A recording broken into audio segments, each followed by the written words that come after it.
on that occasion by the President of the African National Congress.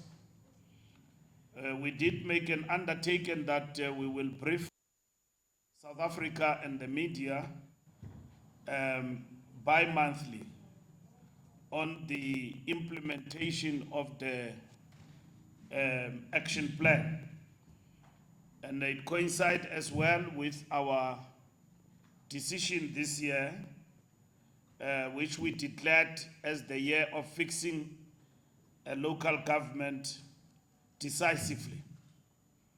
So this morning, we are reporting on that.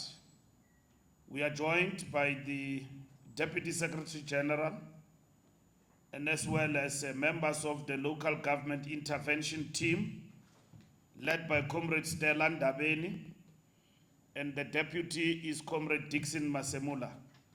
Dixon Masemula as well is a minister in deputy minister in government on local government, but in the ANC. He's a member of the National Executive Committee and responsible for the task of local government intervention. We are therefore this morning mandated in answering the question of when are you now going to report. We are then mandated this morning to report for the first time since the roll call on this work, and therefore we represent the top 7 and the ANC in general on the work done. Over the past 6 months, following the adoption of the Local Government Action Plan in September 2025, government has undertaken a fundamental reorientation from reactive administration to targeted evidence-based intervention at local municipality level, of course informed by also the 10-point plan of local government action plan of the ANC. This shift reflects a deeper understanding that the crisis in local government cannot be resolved through fragmented responses, but requires coordinated multi-sphere intervention supported by political oversight and technical capacity. 8 cabinet prioritized municipalities have been placed under structured turnaround programs, each supported by municipal service improvement plans with clear targets, timelines, and monitoring systems. These interventions have already stabilized governance in 6 of the municipalities, restoring administrative functionality and refocusing operations on core services such as water, electricity, roads, and sanitation. This work has been reinforced through the establishment of service delivery war rooms across all 9 provinces, supported by a national rapid response capability that has resolved more than 320 high-priority service delivery incidents. These interventions have enabled the state to respond with urgency and coordination, ensuring that crises are addressed in real time and that service delivery is stabilized where it is most at risk. The intervention in Knysna, where a potential day zero scenario was averted through the deployment of 122 emergency water collection points, stands as a clear demonstration of what coordinated state action can achieve. In the area of core service delivery, every ANC-led municipality is implementing ward-level turnaround plans with defined minimum response standards, ensuring that the delivery of water, sanitation, electricity, roads, refuse removal and housing is structured, measurable, and accountable. In municipalities such as Enoch Mkijima, all ward committees are now fully operational, supported by structured oversight systems, while the installation of 15,000 smart meters has generated a 35 million revenue improvement in a single month and enabled full utilization of infrastructure grants. In Mamusa, infrastructure grant expenditure has improved significantly, with major water projects nearing completion, while similar interventions are underway in municipalities across the country, including Knysna, Dr. J.S. Moroka, Msunduzi, and the city of Johannesburg. In electricity provision, the implementation of the load reduction elimination program represents one of the most significant interventions in recent years, with load reduction already eliminated in the Northern Cape and the Western Cape and progressively reduced across all remaining provinces. Over 140 feeders have been restored, supported by the installation of more than 380,000 smart meters, including 190,000 in load reduction areas, enabling targeted enforcement and protecting compliant households from blanket interruptions. Microgrid solutions have been introduced in areas such as Everton and Madimbo, while structured engagements with communities across multiple provinces have resulted in halting of load reduction in affected areas, demonstrating the effectiveness of combining technical solutions with direct community engagement. In transport and infrastructure, progress has been driven through coordinated investment and implementation across all spheres of government. SANRAL has rehabilitated approximately 3,200 kilometers of national roads. Provinces have upgraded 5,800 kilometers of provincial roads, and municipalities have improved more than 12,000 kilometers of local roads, restoring connectivity and enabling economic activity. Passenger rail recovery has seen the restoration of 31 corridors and the upgrading of 68 stations, increasing daily commuter capacity by approximately 450,000, while Transnet has stabilized freight operations, achieving an 8% increase in volumes, supporting industrial activity and export performance.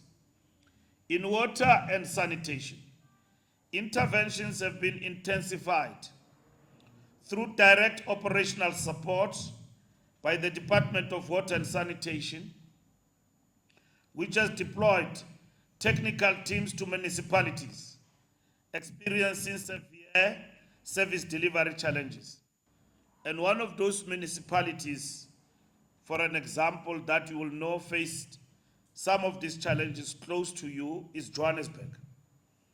These interventions are focused on restoring functionality in wastewater treatment works, repairing pump stations, reducing leakages, and strengthening bulk supply systems while improving operational capacity within municipalities.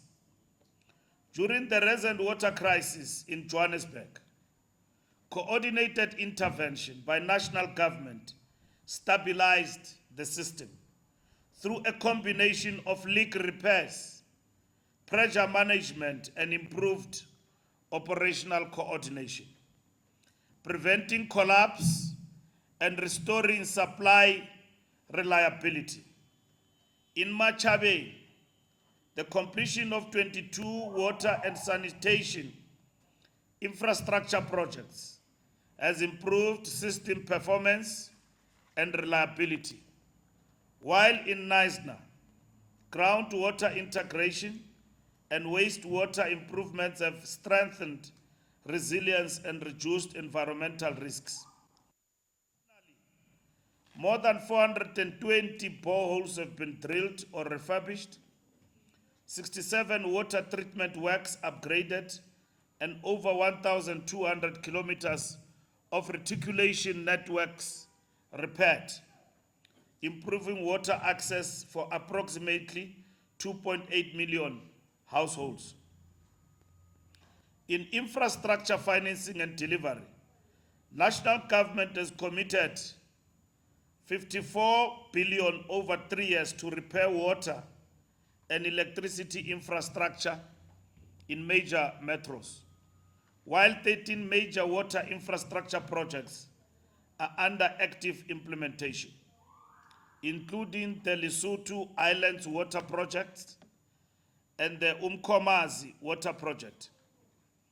The establishment of the Emfuleni Water and Sanitation Special Purpose Vehicle represents a new institutional model for delivery, linking infrastructure investment with governance reform and operational control, and is already driving progress in the rehabilitation of critical infrastructure. Financial management remains the most urgent intervention point in local government, as led by National Treasury, and will remain central in pursuit of financial recovery. Municipal finance has been stabilized through the implementation of ESCOM debt relief amounting to 55.3 billion for 71 municipalities, with successive tranches already delivered, restoring financial viability and enabling reinvestment into service delivery and infrastructure. Governance interventions have resulted in over 180 compliance actions, including Section 139 interventions and the administrative stabilization. While improved audit outcomes in municipalities such as Mbombela, Mamusa, and Pelapela demonstrate the impact of capable, accountable leadership, institutional reform is being advanced through the finalization of the White Paper on Local Government 2026 and the implementation of a professionalization framework, supported by the filling of critical vacancies and training programs that are strengthening capacity within municipalities and ensuring that improvements are sustained over time. The reconnection of the state with the people remains central to the work of the ANC, with structured community engagement programs, ensuring that service delivery challenges are addressed directly and that accountability is reinforced.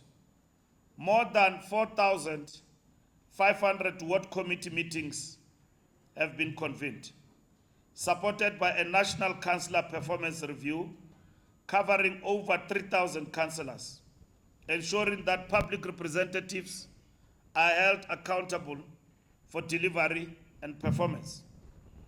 Local economic development has been repositioned as a central driver of transformation, with the National LED Summit adopting a binding framework for re-engineering local economies, unlocking more than 18 billion rand in pipeline investments, and supporting over 6,500 small enterprises, strengthening township, rural and industrial economies, and advancing inclusive growth. Communication and accountability have been strengthened through the establishment of a service delivery and corruption hotline, supported by weekly monitoring systems in the National War Room that tracks, reports, escalates, and resolves community-reported issues, ensuring that the state remains responsive and accountable to the people. The progress achieved over this period is real, measurable, and grounded in the lived experience of communities, reflecting a state that is increasingly focused on implementation, coordination, and outcomes. At the same time, we are clear that the work ahead requires sustained effort to accelerate delivery, deepen impact, and ensure consistency across all municipalities.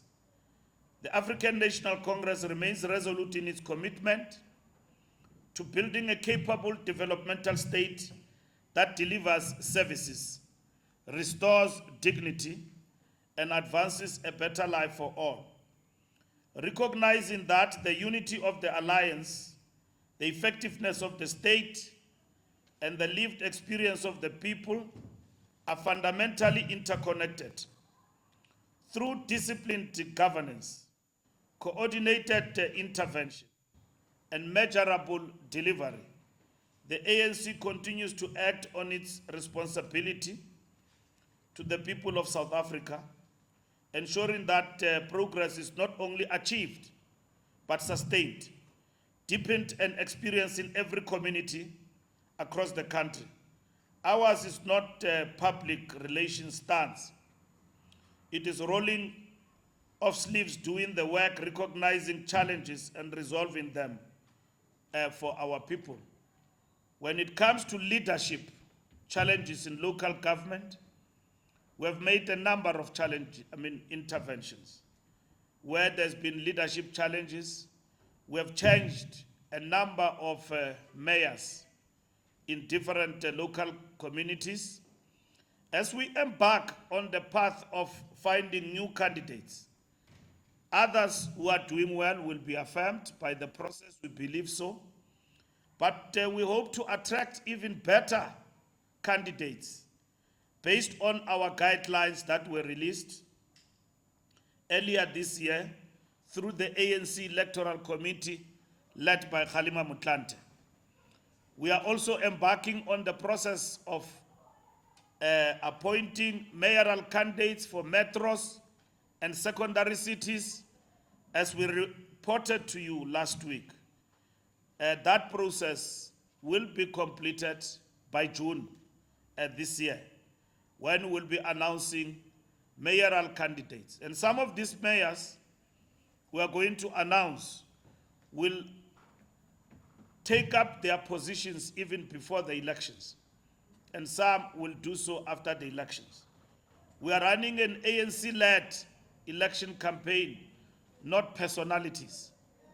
We are electing mayoral candidates just for quality assurance, to ensure that we get good people, good citizens, good leaders for the communities, in particular in big municipal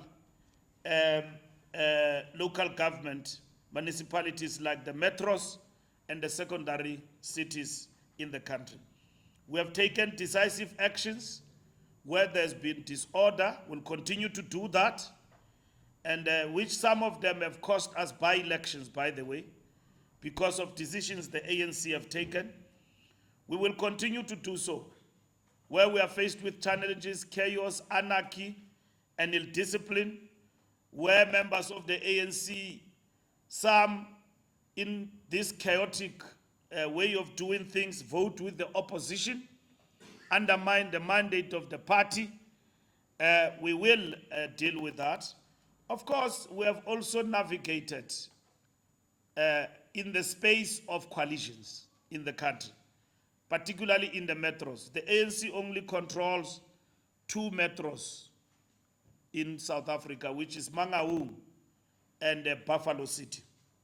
All the other metros, we are in coalition with other political parties, and we wish to thank them also, those parties who have kept stability where some of the municipalities like Ekurhuleni, Johannesburg, in Johannesburg we have had about 7 to 8 mayoral candidates, not candidates, exchange of mayors. In Pretoria, Tshwane, we have had about 6 to 7 the ANC in Tshwane, change of mayoral candidates in a coalition. And that also have taught us that it also brings instability. And that is why we were for the new bill in terms of the threshold and working on the principled coalitions as part and parcel of the outcome of the elections. But nonetheless, we believe we are on track with the implementation of the post-roll call action plan and decisive action on local government. It does not mean that we are not faced with challenges. They are there. But today we are reporting on the progress made in relation to service delivery and making local government work for the people of South Africa. Thank you very much. Secretary General, I will at this point invite members of the media to reflect on our report and to engage with us. There are questions that are going to be responded to by the leadership of the local government intervention team. And I would also ask the Deputy Secretary General to give a reflection. And I will direct some of the questions, particularly those that are of a political nature, to yourself, DSG. The floor is open, colleagues. And a very good morning to SG and DSG and members of the media. Thank you so much for the questions that have been put forward here in trying to establish a deep understanding from what the Secretary General has been able to put forward. The last question says there are interruptions. Quite importantly, I suppose, members of the media and South Africans are quite aware that we have acknowledged the infrastructure constraints and difficulties in almost all our metros, including some of the secondary cities in the country. The extent to which water infrastructure as well as electricity infrastructure has been affected over a period of time. Our response to this situation, mindful of the fact that these metros and these secondary cities are very important public institutions in the governance system of our country and in the main engines of economic development and as well as social life of South Africans. We have put in place, working together with Treasury and Office of the President, the Metro Trading Review process, with a very clear understanding that for us to stabilize the provision of electricity, including water, there is a need to relook into how and the mechanisms that must be put in place to strengthen that part of work. And therefore, the policy review on the trading services of the metros in the main, it is aimed at making sure that at the end of the day, the elements of that policy process begins to be concretized, and they will unavoidably stabilize these situations beyond what we are experiencing at the moment. So it's not an issue that apparently it looks like we've got no plan to deal with these issues. In fact, in the past 3 weeks, we had a meeting with all the 8 metropolitan municipalities of our country to look at matters of finances, to look at matters of infrastructure, delivery, stabilization, but also maintenance. We have appreciated and acknowledged the problems related to governance, complicated by unstable coalition politics. Basically, that conversation was much more detailed and deeper into looking at these issues. And to the extent that we looked at matters around water network stabilization supply system, and also considered the report which the Department of Water and Sanitation presented on the current assessment on quality of water with regard to green drop and no drop. And I suppose members of the media have already had a side on that report and what it says about the state of water quality throughout the country. So largely I could say that these matters are receiving our attention. On top of that, as we focus on stabilization of this system, His Excellency the President has been able to put in place a water management committee at which we are part of it, and I suppose at an appropriate time his leadership will talk to the people of South Africa based on the work that technically we have been able to do with officials from DWS, electricity, ourselves in Cocktail where I'm deployed, as well as National Treasury and Housing, and the whole Inter-Ministerial Committee on Municipal Supply and Services to Municipalities. So there's a very elaborate work that has been done in that regard, and understandably, once that part is completed, His Excellency will talk to the nation on where are we and how do we intend moving forward. Related to the same matter, we are dealing with municipalities, not only Johannesburg. I suppose members of the media might be aware that there were municipalities, about 14 of them, which were related to or referred to as having some difficulties with ESCOM on matters of their debt relief conditions and with probable challenges that may arise as we move forward. I want to assure South Africans that that area of public concern where we're sitting, there are close engagements between ourselves, ESCOM, and those municipalities to look at the conditionalities attached thereto so that we socialize our municipalities with an understanding that once there is a distribution agency agreement agreed upon, it must be honored without any failure so that ESCOM equally can stabilize its own systems. So these matters around electricity and water supply broadly and individually in particular areas of our municipal administration, they are in fact receiving our attention. Main objectives or priorities of the 7th administration, one amongst them. The SG, members of the media, good morning. Some of the weighty issues will remain with the Secretary General for the good of them requiring more detailed explanation. But as to when will the NC start campaigning, campaigning has started. We've set up election structures, we're training our members, we have a strategy that we are reflecting on the basis of our approach to the coming local government elections. We are very systematic in how we want to wage this campaign, and the work that is related to the candidate selection is about to start. We now have a new task that is also in addition to the functioning of the national office bearers around the selection of candidates. Our public representatives during this constituency period were out and about in the country through their constituency offices doing voter registration.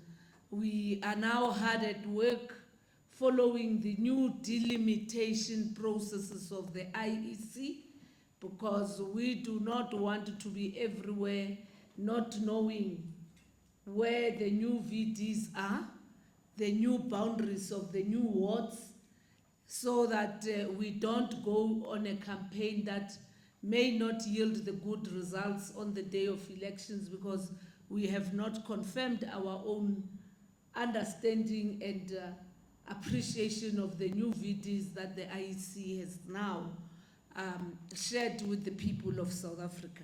So work has begun. Work has begun, and we also have taken the by-elections as part of a soft launch and build up to elections. We've never waged any ideological campaign from 1994, those who know the ANC. Ours has been about what is good for the electorate and for the country. Our manifesto has always been informed by what has to be done at a local level where people live, working together with the people of South Africa. On the issue about dual membership, there is nothing complicated in that.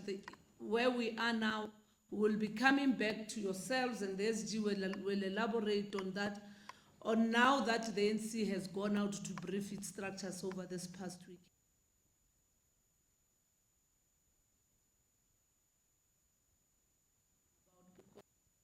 We will only act and put the systems in place post this weekend, where we have been to our regional general meetings and the briefings with the political executive committee. So it is a responsibility of a party like the ANC to determine how it deals with their selection of candidates.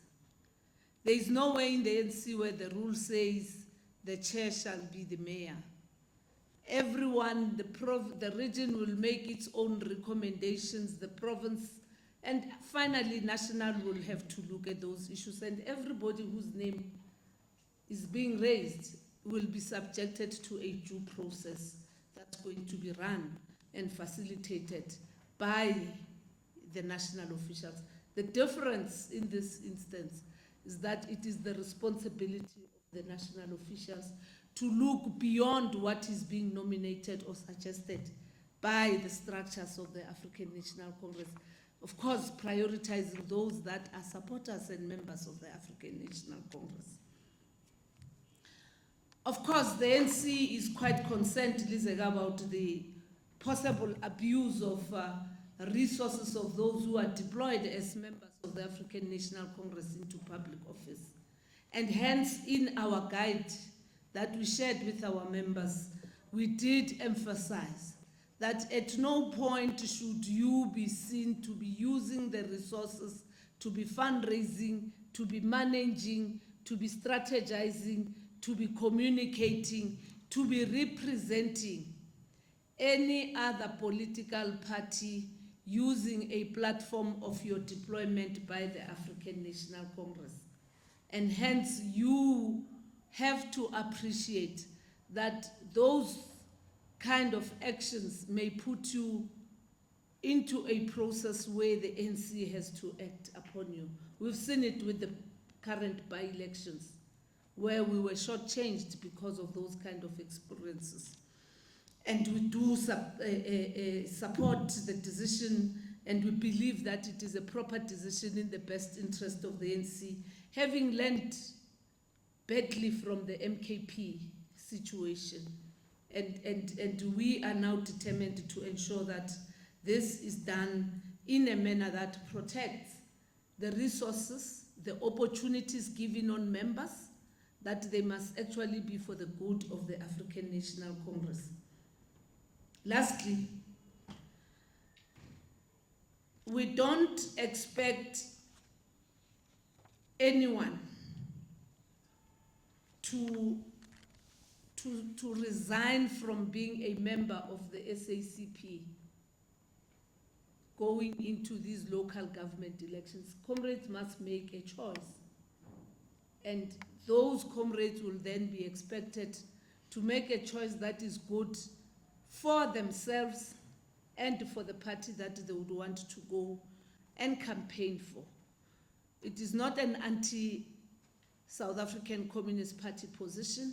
The ANC is responding to a Congress resolution of the South African Communist Party that predates 2026, that started in 2022, but the difference now, it's a Congress resolution that the party says it is irreversible. Thank you.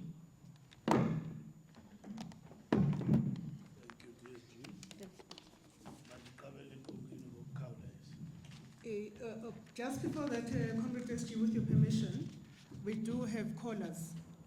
We also had opened that option for members of the media. Yeah, can you do that after? Should we do it after? Okay.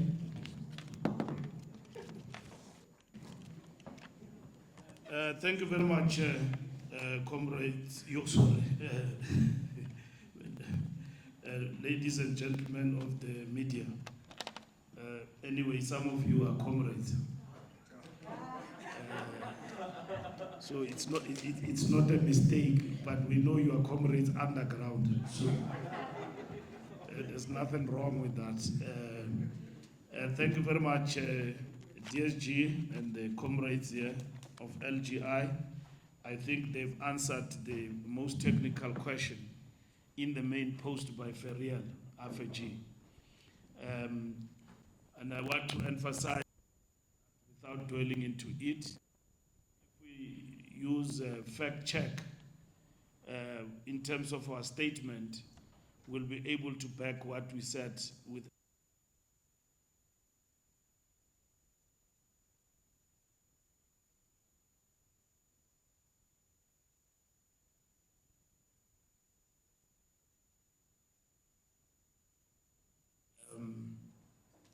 all what we're accounting to you is what does our local government plan achieve on the ground. We launched a plan. We had the roll call of councillors, you were there. We committed to 10 things, and we gave you a feedback in relation to that. That work, like Stella says, it's ongoing. News 24, stepping into electing mayors and so on. We have given you the report on this last week. The ANC have started the process of selection of mayors. We will look at the best that we'll get out of the process of interviews and engagement. And that process is very rigorous, involves interviews. Start first with looking at people, their CVs and vetting, and their political background, and their leadership role in society and governance capabilities. And then whether or not they can fit the role of a mayor in the metro and the role of a mayor in the secondary cities. So we want the best of the best. What the ANC is considering in terms of its framework, of course, we're looking inside, but we have opened up to public. We will be intensifying that these coming weeks. Public to tell us in Joburg, whom will you want to become the mayor of Joburg on the ANC platform? That's what we have said. And the ANC will then look into that in terms of its framework, whether to go beyond just membership. We are already doing that with the local government councillors. We have selected some of the best councillors at the ward level simply because the community says, we believe in this person. We believe that this person will serve us, and majority of them have done a good job on the ground. So we are going to follow that same pattern. But our framework is very clear. We will go for the best. And we are not confining ourselves to who got elected. If the chairperson of the region, among those who are interviewed, is the person we believe can be the mayoral candidate, that will be it. But we are not confining ourselves to the elected leadership, so to say. But the elected leadership will also contest. Will also be allowed to show their hand, and that is it, and they will be interviewed by the top 7 of the ANC. But that is not a criterion. We don't take a jab to anyone. Anyone makes all sorts of statements about the ANC, and I don't know why the person you are mentioning, because maybe she's in the news every day for this and that. So we are not taking any jab. We're simply making a statement like Amilcar Cabral, claim no easy victories, tell no lies. Don't say things you cannot afford. to do and claim them to be victorious on them. We are reporting on our action plan.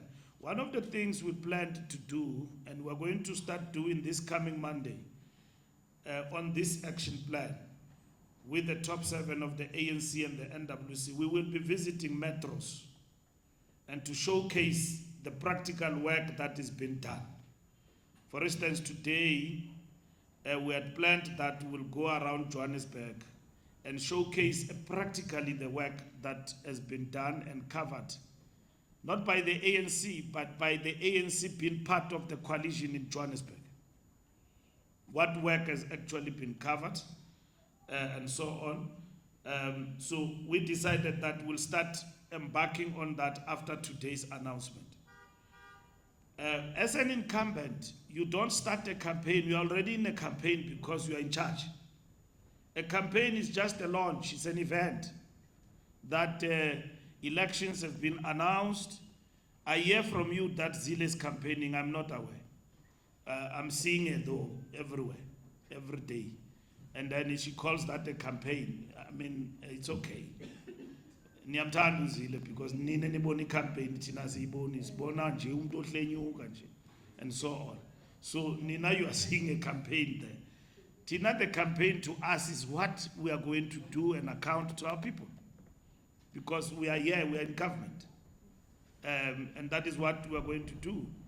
And everywhere else where you are in charge, people judge you by the standards of what you have done and your good intentions through your manifesto that you say you can do. And on the basis of that, people then make up their mind.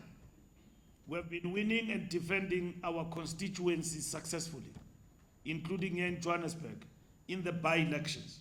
But we don't want to use by-elections as a measure, but we have won majority of by-elections we have contested, including some from the DA in the Northern Cape. That's what has actually happened, but you don't talk about it, but it's not an issue. We have also lost just few by-elections to the opposition, including in KZN, to the IFP and to MKP, but we have defended 2 or 3 in KZN. But in KZN, it has not shown that we are doing well in terms of the by-elections.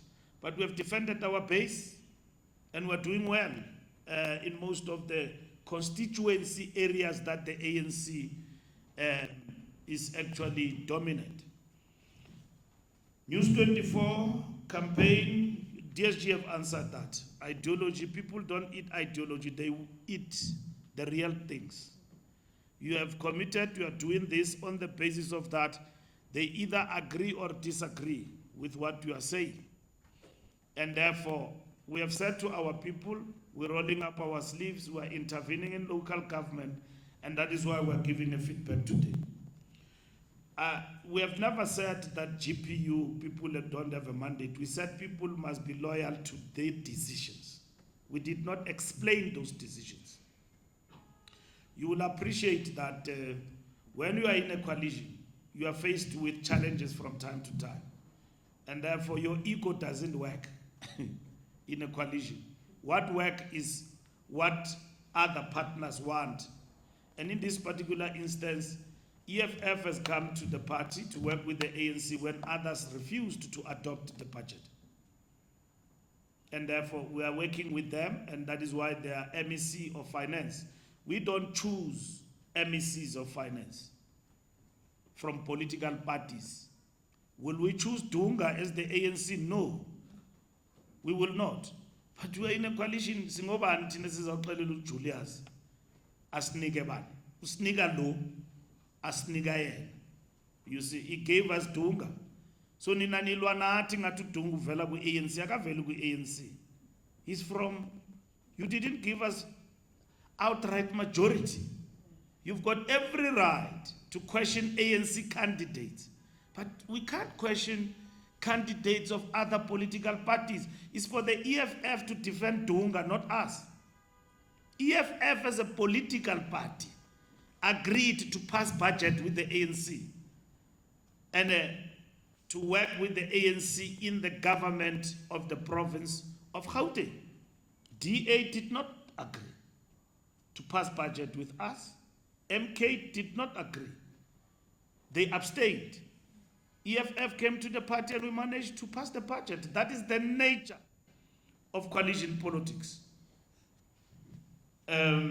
So there's no decision that has been taken that is static, that says don't do this or else. What are your options? If you say no, you don't take this. We have made people in this country with one-seat mayors. Do we have a choice? We don't. We have to sing along. Even if we know we've got capabilities, but for us to govern, we need that person and govern solidly. That is why we agreed on the issue of the threshold, and smaller political parties are against that. The DA and the ANC said no. If ever you don't get outright majority, I was there. Deputy President Mashatile was leading that process. Let political parties work together. Let there be a threshold. They refuse flatly. But we are a democracy. What can we do? So that's why we will work for outright majority win. And we are not working for coalition governments. Because coalition governments, you are talking about Johannesburg. How many mayors have we had in one term? We started with the DA, Mashaba. Mashaba left the DA. And then came who? Mpho. Mpho did not last. And then after Mpho, who? Not ACDP, Doctor who? From the DA. Palatsi. After a doctor who came, the most popular one, Kwamanda. Yes, Kwamanda. And then after Kwamanda, Tapelo before Kwamanda. And then after Kwamanda and Tapelo, then Dada. But and then MMCs are shared in the coalition. So there's no single party that governs. You go to Tshwane, Pretoria. Who was the mayor there? Brink. He produced the debt crisis for Tshwane. Under the DA, they governed there for the longest of time in Tshwane. And then came Nasipa in the new coalition. Wave. You forgot who governed Tshwane. Even now, you can say Tshwane, but Tshwane is still facing financial challenges. Bankruptcy and all of that. Look at Madlanga and think about Tshwane. Open TV now and see who's on the stand. CFO from Tshwane. You know. And then you come to Ekurhuleni. Who was in charge? When all Madlanga things happened, after Mzwandile was taken out of the council by bouncers. Yes, DA, Tanya. That old Magogo, they were just doing corruption under her. No, Yana, she was not corrupt. But batati corruption under her, bazenzela. Baya report wala but it's not me. Siziva pa indaba kuMadlanga. We are hearing things there at Madlanga that people were just, it was a smash and grab in Ekurhuleni. After the Mzwandile was a mayor in a coalition for 5 years. Stable, it never collapsed. And I'm proudly standing here saying that. And we produced even clean audit outcomes in Ekurhuleni. These clean audit outcomes are important in terms of financial accountability. What it means is that you have used the money of the people very well. It's not just a ticking box and all of that. It means the little that you've got or a lot, you have used it very well. Ekurhuleni was never at VBS, nowhere.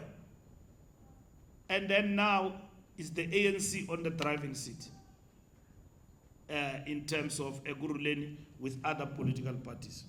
So I'm just demonstrating that it's not a jab. When it is convenient for others, our memory fades away quite quickly and forget that we governed this Johannesburg very well under Pakstau and Amos Masondo. No dispute about it. We created this thing that you see, pick it up and everything. Things started to change when others came in. Now, every day we've got to ask other political parties to support us to be in the driving seat. We are not in charge. But we get to be blamed for everything because the people know ANC. Because in their constituencies, in their wards, we are dominant. It's fine to hold a ward, but at the end of the day, a person without even a ward, in terms of our municipal model system, in terms of our democracy, is got a voice in council and can even become a mayor. And through the PR system, they garner more votes. But they don't win wards. We control wards. That's why people march against the ANC, because they vote for us. The constituencies, if you go to Tshwane, we are number 1, dominant on the list of wards. In the country, we are number 1, but we don't control the city because of PR and all of that. GPU, so there was a decision, and what is being implemented is a decision of the organization informed by the balance of power and the political parties being engaged by our provincial structures, and they're coming to this conclusion that we come to. Power FM, regional chairpersons, I've addressed that question. Dual membership of the Communist Party will remain, but there is no dual contest of elections. When you contest, you choose whether you support the party or the ANC. We have laid the rule, and therefore we've got a communique. On Thursday, we'll communicate. We have met with all our structures throughout the country. We have addressed them now. We have met with the SACP. We have addressed everybody in terms of the allies about how we relate with the resolution of the party to contest election on its own. So there's no one who's fighting dual membership of the party. Lizeka, Minister of Social Development, I don't have any report from Integrity Commission. I think what you've got there is a ghost. Because reports of integrity, once they are finalized, they are brought to us, we table them for NEC. So I'm not aware of that. The minister is capable of responding to this question, but what I've seen is that in terms of the reports on this particular matter, it's a matter that belongs there with the Women's League. So that is the structure that is appropriate to respond. Ministers are ministers and are guided by the executive code. So if a minister break the executive code and the oath of office on matters like this, there's no negotiations. You'll be dropped if you break the executive code. So I don't have a report at this present moment with regard to this matter, and therefore I've asked a report from the Minister of Social Development on this particular issue so that we are properly advised, not only me, including in government, the President, so that we are able to respond on this issue of Minister Sisisi. Before we even arrive at the issue of step-down investigation and so on, there might not be a need of investigation based on the report that you get from the Women's League together with the Minister and Comrade Sisisi. There's no declaration for 10 days. You misunderstand that the letter will be written, it's not yet written, by the Secretary General to all ANC members, including those who are in the SACP, to respond in 10 days if ever they will campaign for the ANC or the SACP. That letter will come out next week to all members. Now, if you don't respond to that letter but you continue to campaign for the SACP, there will be consequences.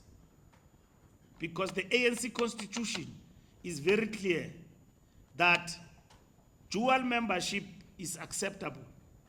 But if now the Communist Party is a party on its own, is campaigning, and therefore you are a SACP member and you campaign for the SACP, you will have to choose the SACP. And then you have to respond to us so that our task is easier. But we are not going to chase communists out of the ANC because the alliance is not broken. The SACP have simply taken a decision to stand as a party in the coming local government election. And that is why we are saying to our members, we must not understand that as inimical, as something compared to other opponents. They have taken a decision, but they are not out of the alliance. We will see out of the elections what will this give to the alliance, this contestation by the SACP. Of course, we are concerned about the vitriolic attacks on the ANC by the Communist Party in terms of this contestation. Communist Party contests power for socialism, and it must express that in its campaign. But it cannot isolate the ANC as a target. And the same as the ANC cannot isolate and attack the Communist Party. But you can't campaign for both. I can't be Mbalula Communist Party afternoon, in the morning I'm SACP. It's a practical question that mnandi me apa madoda, no mama. I'm here on the Communist Party, so I will not be in a position to attend ANC PET meetings, ANC ZET meetings, ANC PET meetings, ANC. And I will not be in a position to campaign for the ANC because I'm campaigning for the party. As a minister, as a deputy minister, as an MMC, as a mayor, you can't campaign for both. You must choose. Others have already chosen to campaign for the ANC and they will stay with the ANC, not with the party, and they are loyal to the ANC, but they do not relinquish their membership of being communists because communists are not expelled here in the ANC. It's a long debate which I will want you to organize there for me, podcast at Times Live, so that we unpack it properly. Yeah.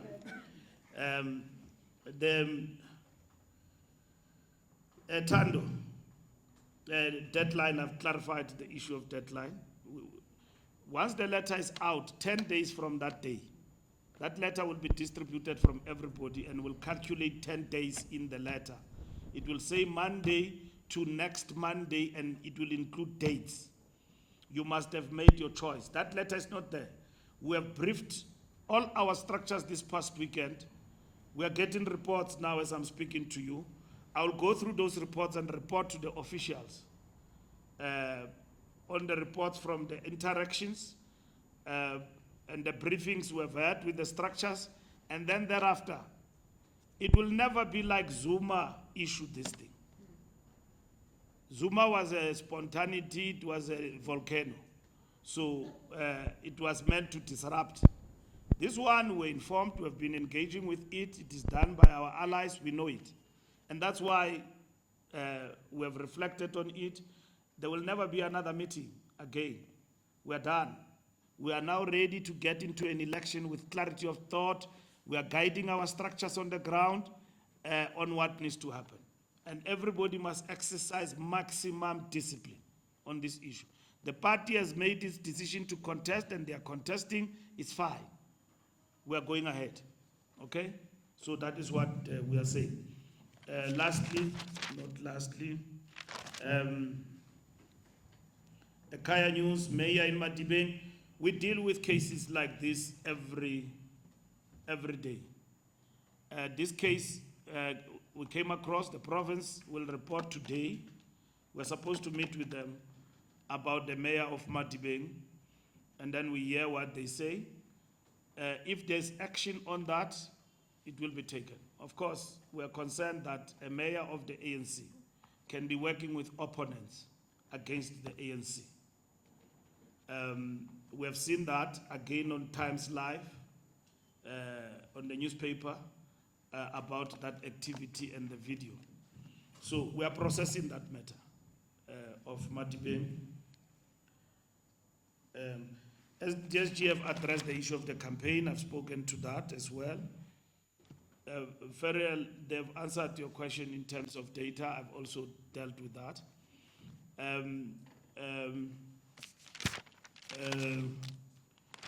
The campaign has begun to some, as you can see, but you can't feel the ANC, so we'll make it an effort that you see us in the campaign mode. But we intend to launch our campaign full swing in July. Full swing in terms of the campaign of the elections. At the present moment, we are in the campaign because we have been in a campaign from the day the people voted for us to be in power. So we are being judged on the work we are doing. We are the incumbent. So those who are not have deemed it fit to launch their own in advance. So we're not kowtowing our opponents. If they do this, we follow them. No. We are doing our own thing. We are in a campaign, we are selecting candidates, we are selecting mayors.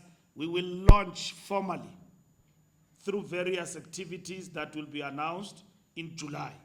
We'll launch our campaign in July. And besides, we are also still waiting for the date of the elections. Now, you know a date of the campaign links to your strategy. How long will you campaign? How long is this campaign going to take? So people who've got endless money, long pockets, they campaign from January to December. They have billboards already everywhere. You can see these people are rich. We don't have billboards. That will only happen in July. But we are preparing ourselves. Preparing ourselves for the campaign and to win, we are doing that. And part of that work is today. We're giving you an account of what we said we'll do in the last, when we launched the roll call. Thank you very much.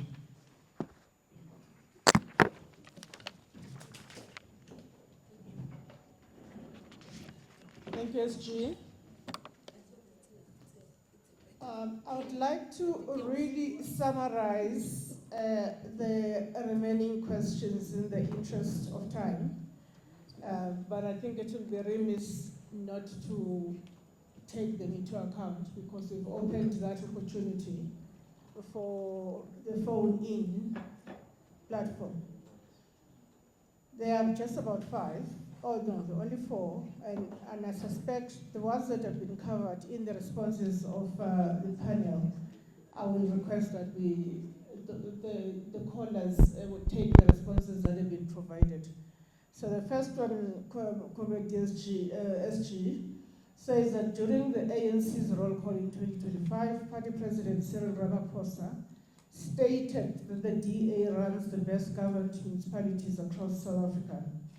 Does the ANC believe this going into elections, given the DA's record of neglecting low-income residential areas where they govern?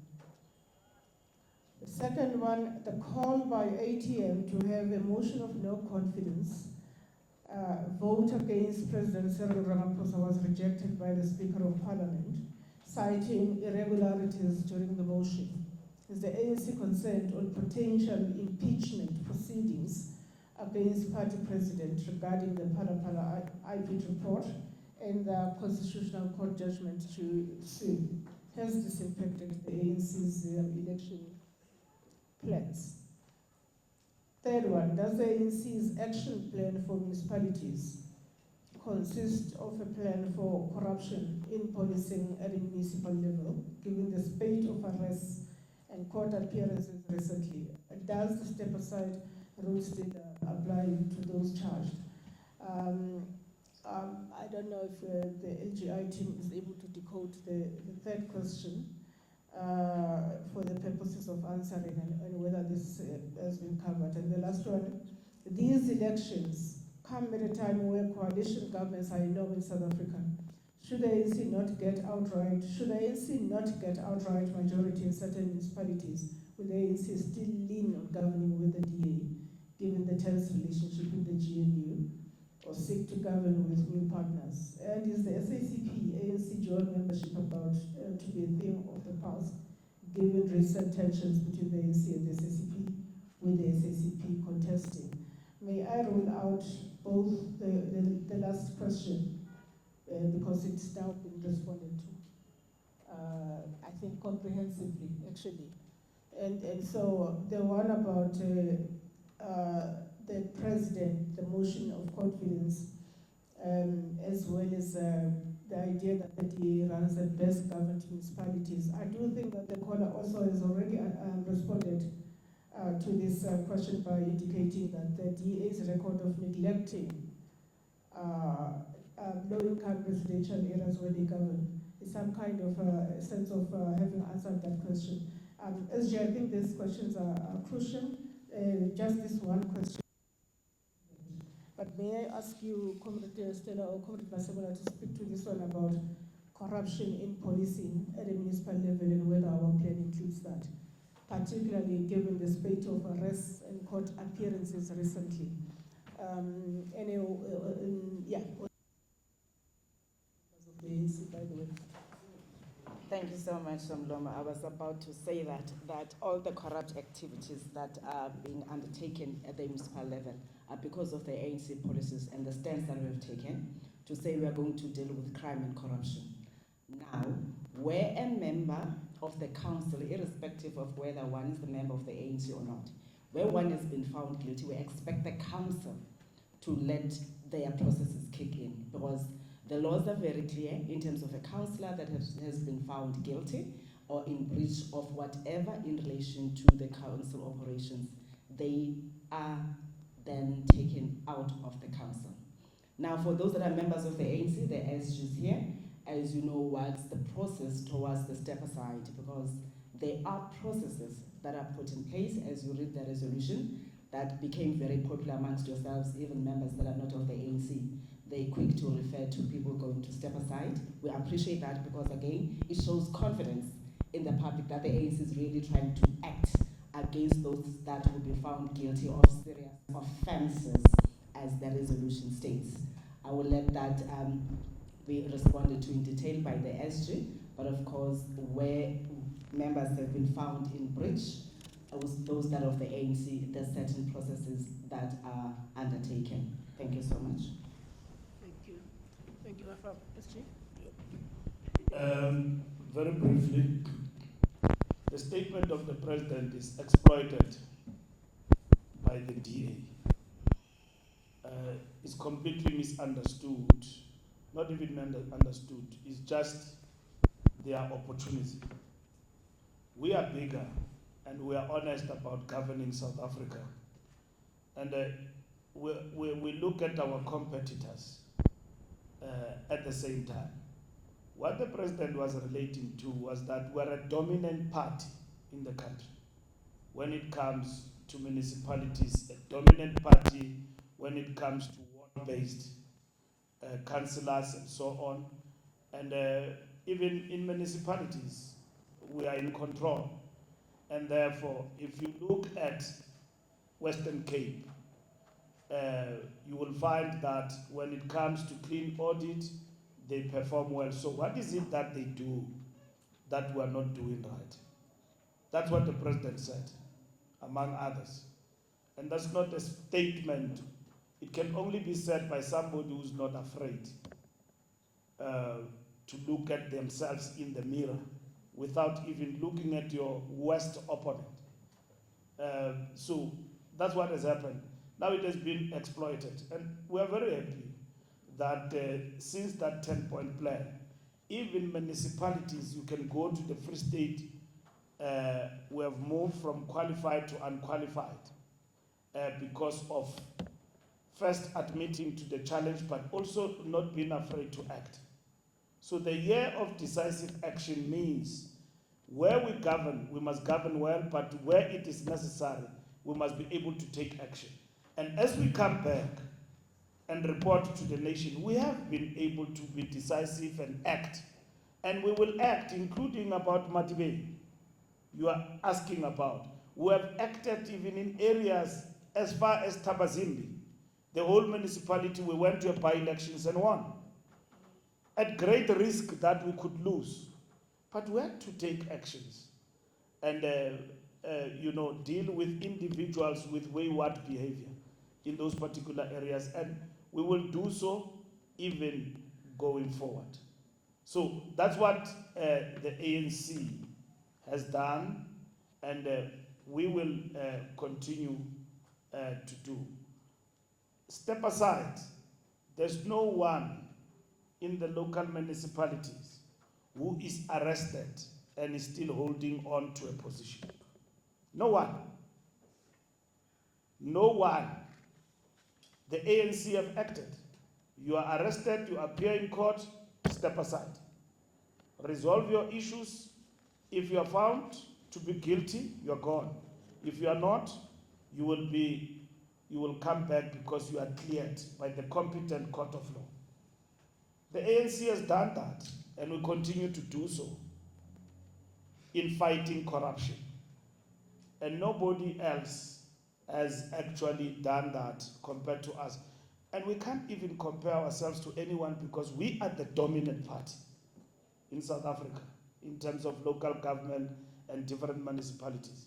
So our members know very well that when you do something wrong and you end up being arrested, you will step aside from the party. So gone are the days where people stay on irrespective. I can give you a catalog of events and individuals one by one at local government who are affected by step aside. No one who is serving in our councils today, serving, and is arrested and is not on a step aside. Akekho. And if you call on the phone, and then I'm saying that to you, there's nobody. Political parties, individuals get arrested up and down, small jackets, they are still there. In government and all of that, they are still there. They are in charge. They go to court, come back. I saw somebody with a gun, somewhere in Sarah Parkman, in the Eastern Cape, toting a gun. He's a mayor or something. And they said he's an ANC mayor. That person is not an ANC mayor. He was just shooting at random. But he's arrested. Is arrested and is appeared in court, if I'm not mistaken. So, gun toting, a mayor. So that person appeared in court and is facing charges and so on. So that's what has happened to other parties. And if I'm not mistaken, that person is on the DA list, or if I'm not mistaken, another political party, if not DA, but it defected and joined the DA in that municipality, arrested. If he was in the ANC, would have been put on a step aside. It was a very popular picture and on TikTok.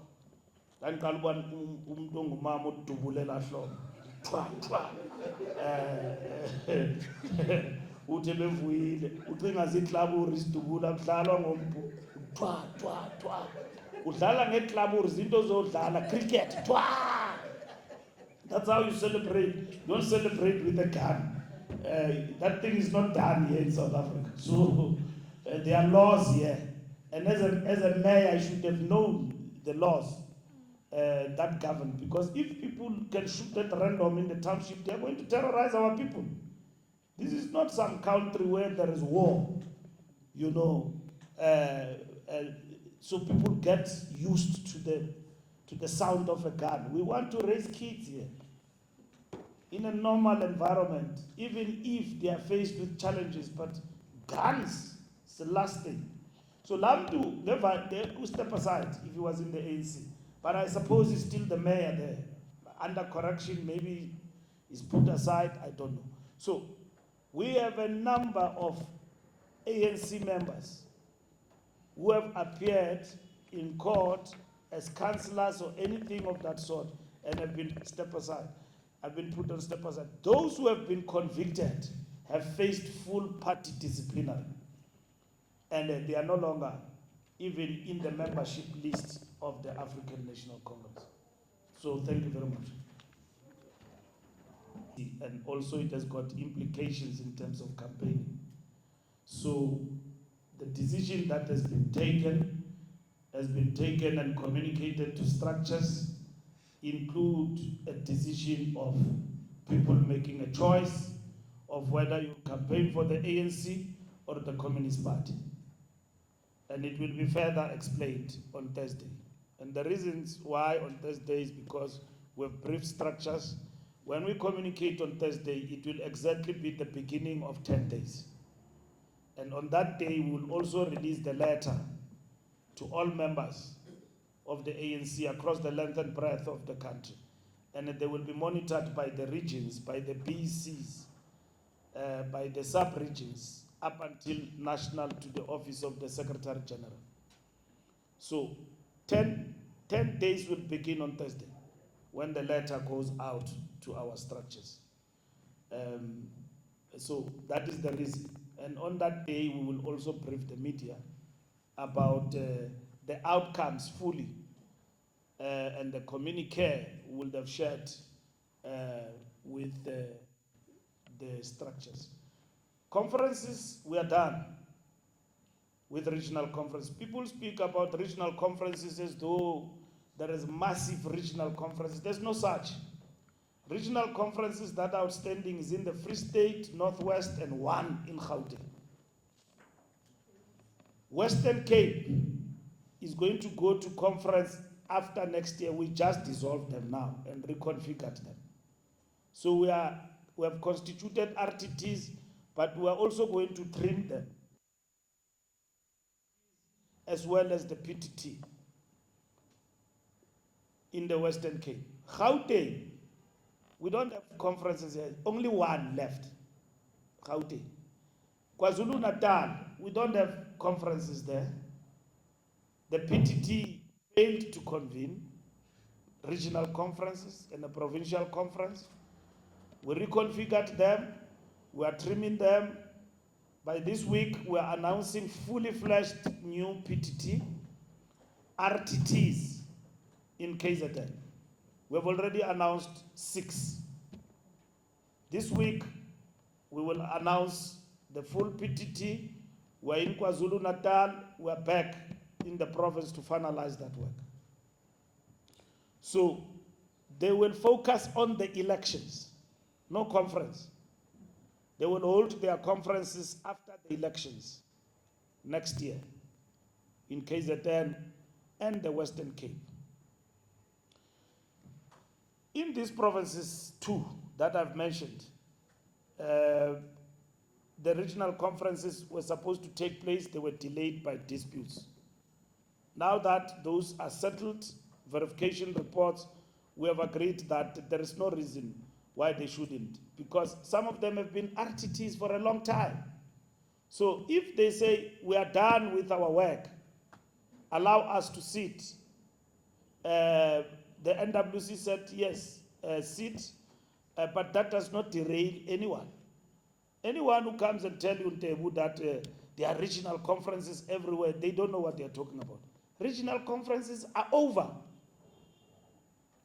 We have regional conferences, they are done in Limpopo, they are done in Mpumalanga, they are done in Northern Cape, they are done in the Eastern Cape. We are left with one, Sarah Partman, done. There is no regional conference there.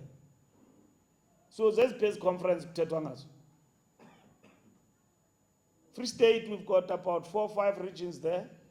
And then regional conferences are coming in. Thabo Mofusanyana said this week, we'll be not having any conference.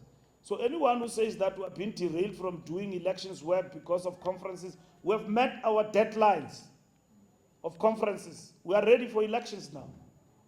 We are pushing our structures on the election campaign.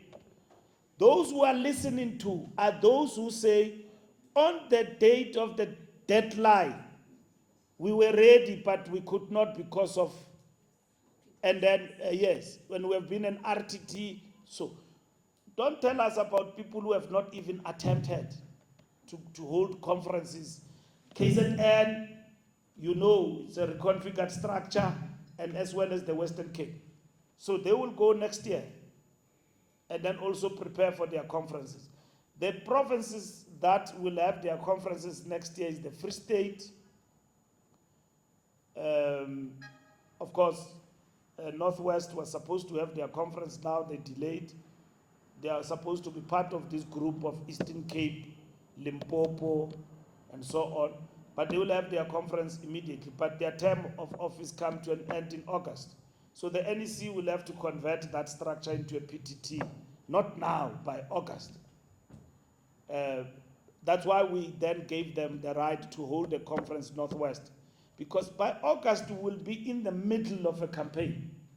We don't have time for conferences. We'll have conferences next year. So anyone who's coming to you and say, hey, there is a conference, that person should be either from Free State or Northwest. And we're keeping them on close watch to complete their processes. And that is it. We're done. There's no regional conference that is pending, that is running, and all of that.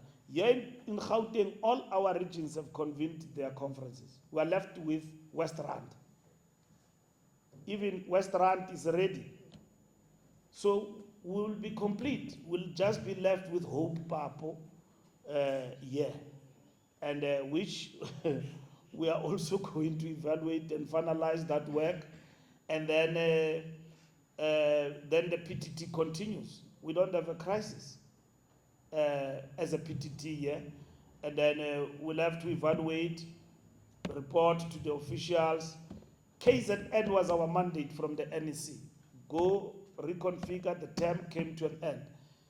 In between that decision, Gauteng then came with a proposal that no, we thought Gauteng is ready for conference. And then we're told that they want to sit in May.